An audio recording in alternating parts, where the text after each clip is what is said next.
নমস্কার বন্ধুরা, বন্দনা রান্নাঘরে আপনাদেরকে স্বাগত জানাই। আজ আমি আপনাদের সাথে একটা সকাল বিকালের টিফিন রেসিপি শেয়ার করছি। এটা তৈরি করা খুবই সহজ, কম সময়ের মধ্যে ঝটপট আপনারা বানিয়ে ফেলতে পারবেন।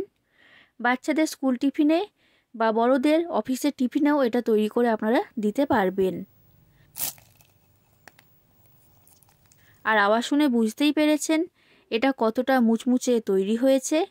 সামান্য পরিমাণ তেল দিয়ে এটা তৈরি করাও হয়ে যায়, আর খেতে হয় খুবই টেস্টি। আপনারা পুরো ভিডিওটা দেখতে থাকুন, আশা করছি আপনাদের সকলের রেসিপিটা খুবই ভালো লাগবে। আর আপনারা যদি আমার চ্যানেলে নতুন এসে থাকেন তাহলে আমার চ্যানেলটা সাবস্ক্রাইব করার জন্য অনুরোধ রইল। এই রেসিপিটা তৈরি করার জন্য আমি এখানে নিয়েছি 2 কাপ ময়দা। ময়দার পরিবর্তে এখানে আপনারা আটা ব্যবহার করতে পারবেন। এবার ময়দার মধ্যে দিয়ে দিচ্ছি স্বাদ অনুযায়ী লবণ আর 2 থেকে 3 চামচ সাদা তেল। তেলটা আমি এখানে ময়ন হিসাবে ব্যবহার করেছি। এবার তেলটাকে ময়দার সাথে ভালো করে মিশিয়ে নিচ্ছি।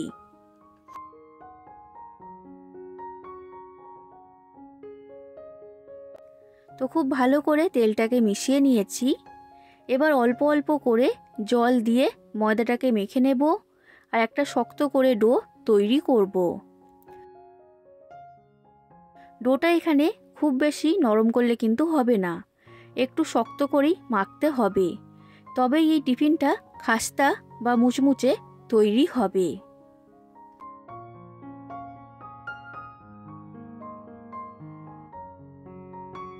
তো দেখুন বন্ধুরা, আমি খুব ভালো করে ময়দাটাকে মেখে নিয়েছি আর এইরকম একটু শক্ত করেই ডোটাকে তৈরি করেছি। এখন এই ডোটাকে আমি ঢাকা দিয়ে রেস্টে রেখে দিলাম। এবার আমি এখানে একটা পুর তৈরি করব, তার জন্য নিয়েছি আলু সেদ্ধ। এবার আলু সেদ্ধর খোসাটা আমি ছাড়িয়ে নিচ্ছি। আর এখানে আলু সেদ্ধটা সম্পূর্ণ ঠান্ডা হয়ে যাবার পরেই ব্যবহার করতে হবে।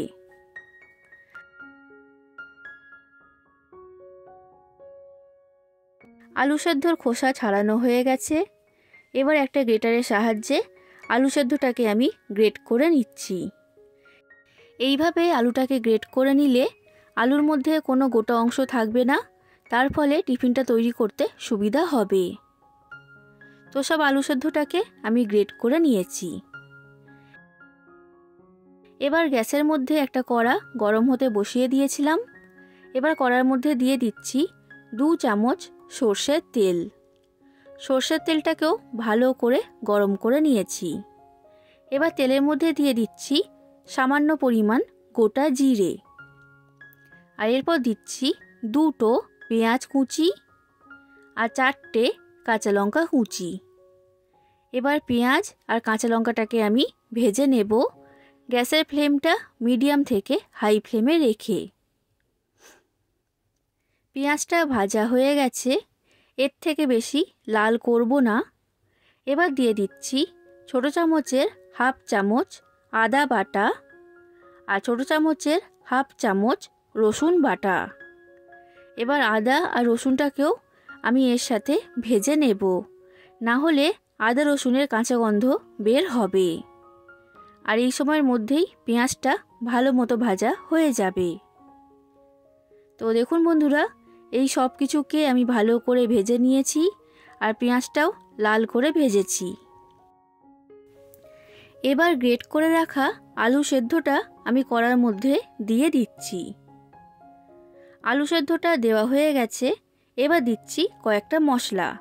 তো প্রথমে দিলাম সামান্য পরিমাণ হলুদের গুঁড়ো, আর এরপর দিচ্ছি 1/2 চামচের মতো লঙ্কার গুঁড়ো।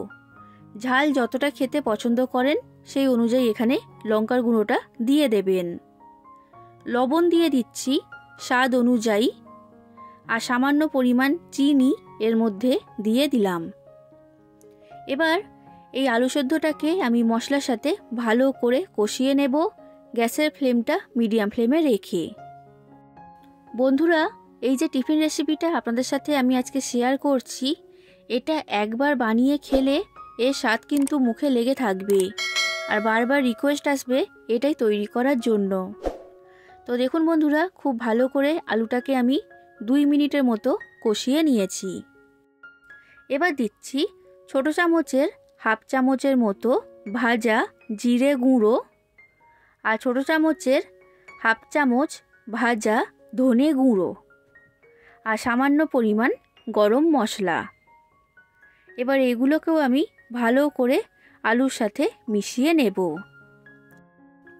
যদি আপনাদের কাছে ভাজা জিরে গুঁড়ো আর ভাজা ধনে গুঁড়ো না থাকে, তখন এর পরিবর্তে এমনি জিরে গুঁড়ো আর ধনে গুঁড়ো এখানে দিয়ে দেবেন। তো আমি খুব ভালো করে এটাকে মিশিয়ে নিয়েছি। এবার আমি এর মধ্যে যে জিনিসটা দেব, এটার কারণেই কিন্তু এই টিফিন রেসিপির টেস্ট অনেক গুণ বেড়ে যাবে। তো সেটা হচ্ছে ছোলার ছাতু। বড় চামচের 2 চামচ ছোলার ছাতু আমি এর মধ্যে দিয়ে দিলাম। এবার ছাতুটাকে আলুর পুরের সাথে ভালো করে মিশিয়ে নিচ্ছি। আর গ্যাসের ফ্লেমটা মিডিয়াম ফ্লেমে রেখে আরও 2 মিনিটের মতো এই পুরটাকে আমি রান্না করে নেব। এই ছোলার ছাতু দেওয়ার কারণে এর টেস্ট যেমন ভালো হবে, আর তেমনই আলুর মধ্যে যে জলের ভাবটা থাকে সেটা একদমই শুকনো হয়ে যাবে। তার ফলে টিফিনটা তৈরি করতেও কিন্তু সুবিধা হবে। তো দেখুন বন্ধুরা, 2 মিনিট এটাকে ভালো করে আমি রান্না করে নিয়েছি। আর দেখতেই পাচ্ছেন এই যে পুরটা আমি তৈরি করেছি, এটা একদমই শুকনো তৈরি হয়েছে। এবার এই পুরটাকে একটা প্লেটের মধ্যে আমি তুলে নিচ্ছি। আর এখন পুরটাকে আমি সরিয়ে রেখে দিচ্ছি ঠান্ডা হওয়ার জন্য। এবার দেখুন বন্ধুরা, আমি যে ময়দার ডোটা আগে তৈরি করে রেখে দিয়েছিলাম সেটা নিয়ে নিয়েছি। এবার এই ডোয়ের মধ্যে থেকে লেচি কেটে নেব। আর লেচিগুলোকে এখানে খুব বেশি ছোট করলে হবে না, একটু বড় সাইজের করেই তৈরি করতে হবে। তো দেখুন বন্ধুরা, আমার এখানে মোট 12 পিস লেচি তৈরি হয়েছে। এবার যে পুরটা আমি তৈরি করেছিলাম সেই পুরটা আমি নিয়ে নিয়েছি। আর এই পুরটা এখন সম্পূর্ণ ঠান্ডা হয়ে গেছে। এবার কিছুটা পরিমাণ পুর হাতের মধ্যে নিয়ে নিচ্ছি। আর এটাকে এইরকম গোল বল আকারে তৈরি করে নিচ্ছি। এইভাবে করলে প্রত্যেকটার মধ্যে পুরের পরিমাণটা সমান থাকবে। তো ঠিক একই রকমভাবে আমি সব পুরগুলোকে বল আকারে তৈরি করে নিয়েছি। এবার যে লেচিগুলো আমি তৈরি করেছিলাম তার মধ্যে থেকে একটা লেচি আমি এখানে নিয়ে নিয়েছি। এবার শুকনো ময়দা দিয়ে এই লেচিটাকে আমি বেলে নিচ্ছি। আর খুব বেশি বড় করার দরকার নেই, একটু বড় করলেই হবে। তো দেখুন বন্ধুরা, এটা আমার বেলা হয়ে গেছে। আর এই রকম মোটা করে বেলে নিয়েছি। এবার যে পুরটা আমি তৈরি করেছি সেই পুর আমি এর মধ্যে দিয়ে দিলাম। এবার পুরটা দেওয়ার পর ধারগুলোকে এইভাবে মুড়ে ভাঁজ করে মুখটাকে বন্ধ করে দিতে হবে। তো এটা আমার তৈরি করা হয়ে গেছে। এবার এইভাবে হাত দিয়ে চেপে এটাকে আমি একটু বড় আকারে তৈরি করে নিচ্ছি, যাতে এর মধ্যে যে পুরটা আছে সেটা সমানভাবে চাড়িয়ে যায়।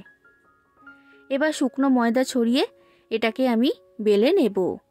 আর খুব বেশি বড় করার দরকার নেই, লুচি যেমন সাইজে তৈরি হয় ঠিক সেই রকম সাইজের করেই এটাকে আমি বেলে নিচ্ছি। দেখুন বন্ধুরা, এটা বেলা হয়ে গেছে। আর এর মধ্যে থেকে পুরটা কিন্তু ফেটে বাইরে বেরিয়ে যায়নি। বন্ধুরা, এই রেসিপিটার আমি নাম দিয়েছি আলু পুরি। এই আলু পুরির রেসিপিটা যদি আপনাদের ভালো লাগে তাহলে লাইক করে দেবেন, যতটা সম্ভব ততটা শেয়ার করে দেবেন, আর কমেন্ট করে জানাবেন কেমন লেগেছে আপনাদের এই রেসিপিটা। আর আমার চ্যানেলটা যদি এখনও পর্যন্ত সাবস্ক্রাইব না করে থাকেন তাহলে অবশ্যই আমার চ্যানেলটাকে সাবস্ক্রাইব করে দেবেন। ঠিক একই রকমভাবে সব আলু পুরিগুলোকে আমি তৈরি করে নিয়েছি। এবার এগুলোকে ভেজে নেব। তার জন্য একটা ফ্রাই প্যান গরম হতে বসিয়ে দিয়েছিলাম। এবার ফ্রাই প্যানের মধ্যে দিয়ে দিচ্ছি সাদা তেল বা রিফাইন্ড অয়েল।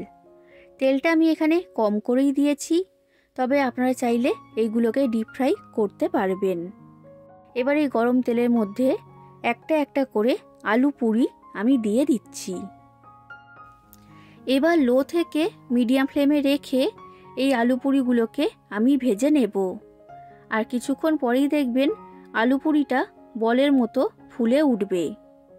আর এইভাবে উল্টে পাল্টে দুটো সাইড ভালো করে ভাজতে হবে।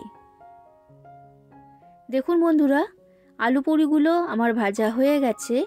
আর এটা কিন্তু খুবই খাস্তা তৈরি হয়েছে। আর দেখে বুঝতেই পারছেন এটা কতটা ফুলে উঠেছে। এর থেকে বেশি লাল করে আলু পুরিগুলোকে আমি ভাজবো না। এবার তেলের মধ্যে থেকে এগুলোকে আমি তুলে নিচ্ছি। আর ঠিক একই রকমভাবে আমি বাদবাকি সব আলু পুরিগুলোকে ভেজে নেব। তাহলে বন্ধুরা, আপনারা বাড়িতে আলু পুরি তৈরি করবেন আর কেমন লেগেছে সেটা কমেন্ট করে জানাবেন। আজ আসি বন্ধুরা, আবার দেখা হবে অন্য কোনো দিন অন্য কোনো রেসিপির সাথে। ধন্যবাদ।